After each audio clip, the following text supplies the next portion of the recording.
The message arrived on a quiet Tuesday morning. "We're cutting ties. Don't come to family dinner anymore."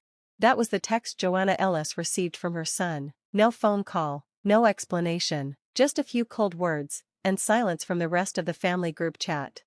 She stared at her phone from the sunlit window of her Upper East Side apartment, green juice in hand, the pearl necklace around her neck, gifted by her grandmother, worn at graduations, weddings, holidays, glinted softly in the light. But today, she wasn't family. She was being erased.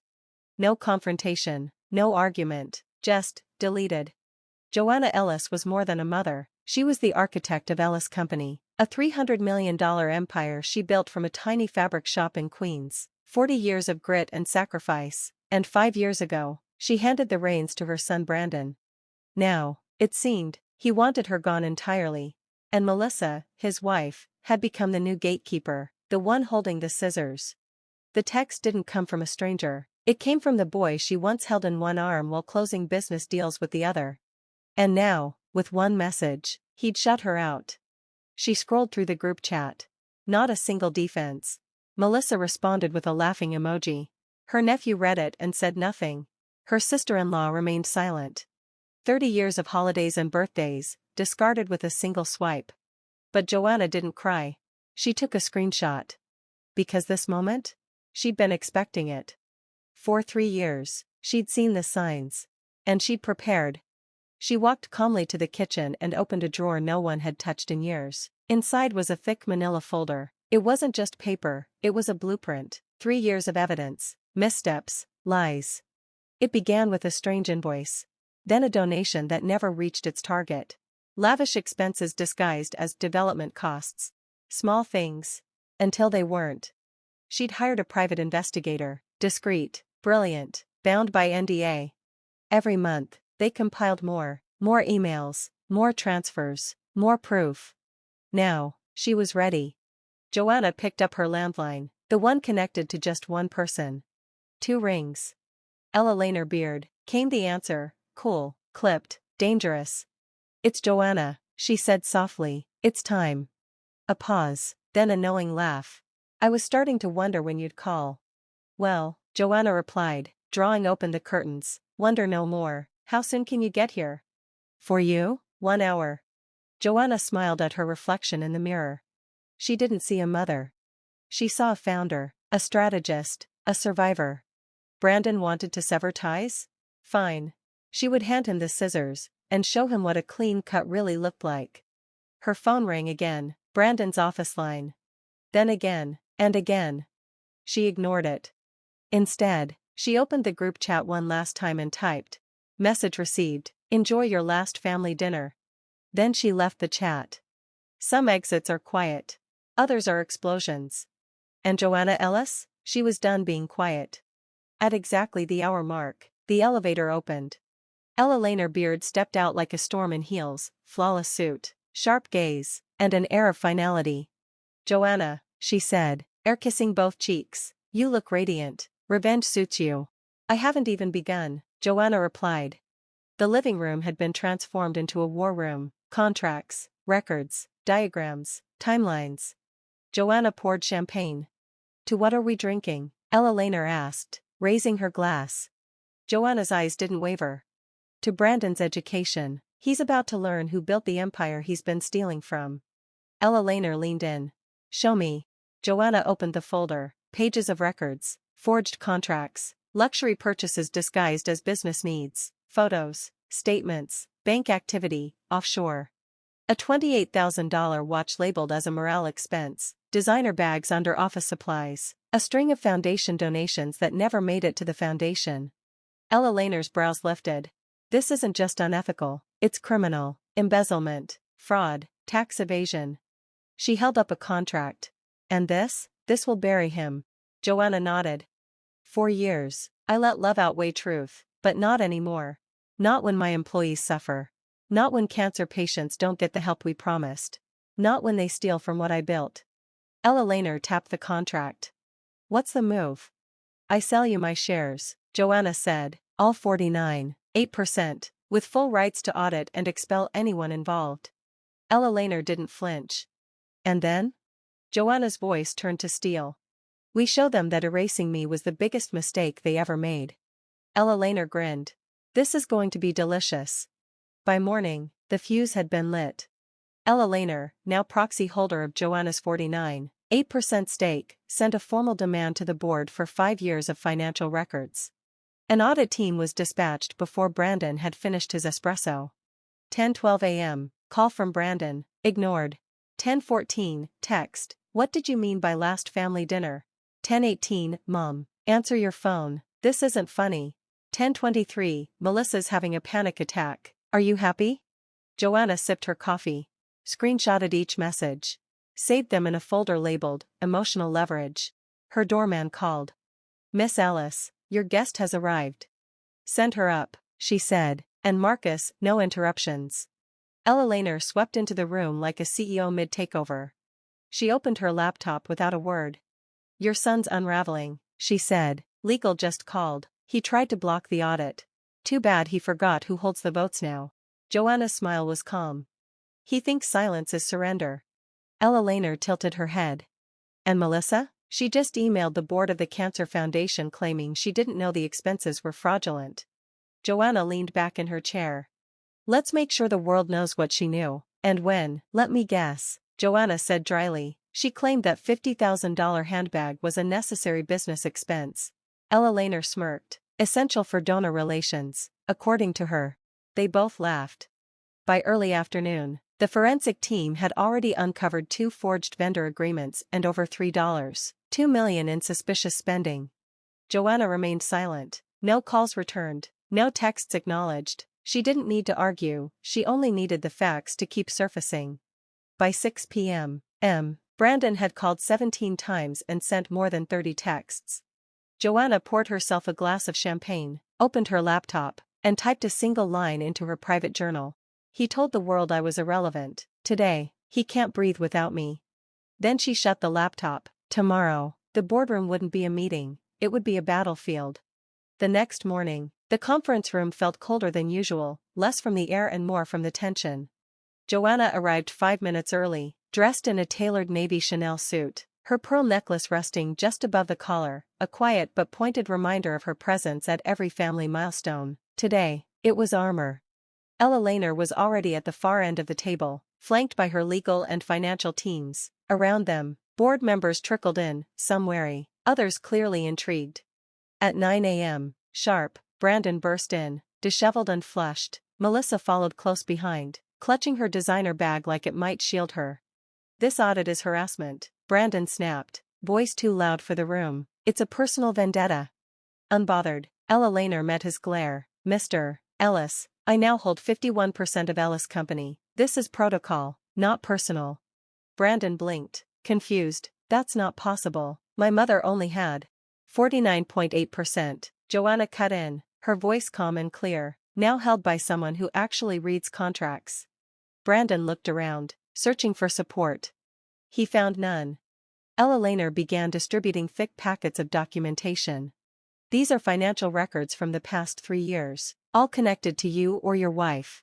Melissa shifted nervously. One sheet slipped from her grip, landing face up. It showed a $28,000 charge to the Children's Health Fund, used to buy a luxury watch.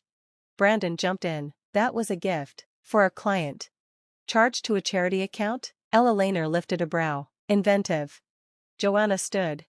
Brandon, she said, stepping forward, do you remember when you were 7, and you stole cookies from Mrs. Henderson and blamed the housekeeper? He stiffened.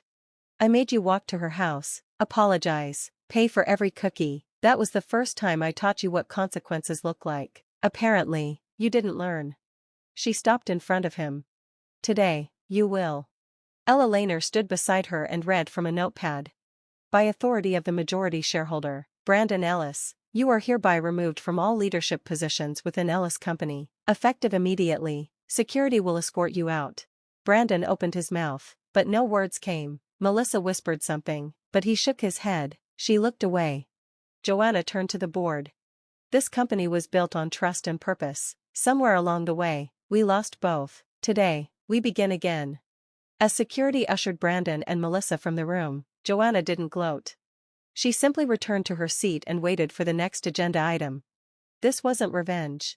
It was restoration. News spread fast. By midday, the entire company knew Brandon and Melissa were out. Some staff cried, most didn't. Quiet messages flew through group chats like sparks. For many, it felt like waking from a long, uneasy dream. 3 days later, Joanna met with 3 former executives at a small midtown bistro. All of them had once been respected leaders, until Brandon pushed them out. "I thought you'd moved to Florida," said Janet Mitchell, former head of HR. "That's what Brandon told people," Joanna replied, along with a supposed dementia diagnosis. The table fell silent. "He told us you were unfit to manage the company," said Sandra Bell, who used to run finance. "He said you signed off on everything, that we needed new blood," added Leah Coleman, former outreach director. Joanna stirred her tea. "You weren't restructured, you were silenced." She slid a notebook across the table. Inside, proposals, committees for ethical oversight, bonuses tied to transparency, plans to rebuild not just a business, but a culture. "I need you back," Joanna said. "No politics, no spin, just purpose." The 3 women looked at one another. Janet finally spoke. "Why now?" Joanna's voice didn't waver. "Because I let my love for my son cloud my judgment. I chose family over the company's soul. That mistake ends now." Sandra reached across the table and squeezed her hand. "You didn't fail us, you were betrayed, too." Leah wiped her eyes. "And now you're leading again." Joanna exhaled. Later that day, she sent one quiet message to Ella Lehner. "The team is coming home." By week's end, Ella's company wasn't just recovering. It was evolving. And this time, it was being built to last. With every corrupt policy undone and every silenced voice invited back to the table, Joanna Ellis wasn't just rebuilding a company. She was reclaiming her name, her principles, her legacy. And this was only the beginning. They made one last desperate attempt to stop her. A lawsuit, quietly filed by Melissa's family attorney, accused Joanna of elder abuse and coercion, alleging she'd been emotionally manipulated into relinquishing control of her shares. Joanna read the claim and laughed. "They're saying I was too fragile to make business decisions," she told Ella Lehner over breakfast, "but somehow still capable of launching a corporate coup." Ella Lehner smirked over her espresso. "It's so self-contradictory, it might just work in our favor. The media eats irony alive." So, they gave the media a feast. 2 days later, Joanna stood behind a podium in a navy pantsuit, the Manhattan skyline glowing like defiance behind her. Cameras clicked, reporters leaned in, her voice was steady, unshakable. "I've been called mentally unfit," she said, holding up a folder thick with receipts, literally and metaphorically. "These are documents I personally gathered over 3 years, evidence of fraud, embezzlement, and betrayal." The room stilled. "I may be 67, I may enjoy crossword puzzles and early walks in the park. But I am not confused. I am not weak. And I do not vanish quietly." Laughter broke through the tension.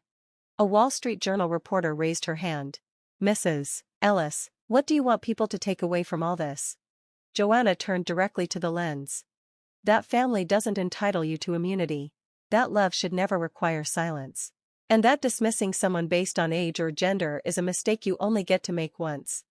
That clip aired across every major network that night. And for the first time in years, Ellis Company trended, not for scandal, but for strength.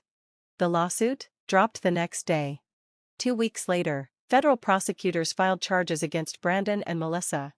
And Joanna? She walked back into the office with her head held high and her name restored, not as a symbol of scandal, but as a warning to anyone who confused silence with surrender. She wasn't just a businesswoman now. She was a force. A woman no longer underestimated, and never forgotten. 6 months later, the transformation was complete. Ellis Company didn't just survive the scandal. It thrived because of it. Under new leadership built on transparency and ethics, its valuation soared past $400 million. Employee morale hit an all-time high. 3 major clients who'd walked away during Brandon's reign quietly returned. Joanna now chaired every board meeting, seated at the head of the table, wearing the same pearl necklace she once wore to her son's graduation, not as armor, but as a symbol. Not of survival. Of victory. Across from her sat Janet, Sandra, and Leah, no longer casualties of corruption, but captains of the ship. Together, They launched the Wilson Scholarship Fund, named for Joanna's grandmother, the woman who taught her grit. Funded entirely by assets recovered from Brandon and Melissa, the program offered full scholarships to young women in business. Ironically, many of those scholarships were funded by the very handbags Melissa once bought with stolen money. Forbes asked Joanna in a cover story titled "The Woman Who Reclaimed It All" if she had any regrets. "Only one," she replied.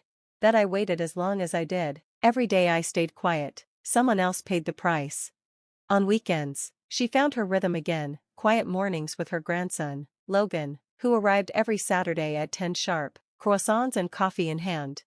He always sat in the same spot, legs curled under him, laptop open, eyes shining with purpose. "Grandma," he said one morning, "3 more family businesses reached out to Columbia this week. They want help building ethical governance structures."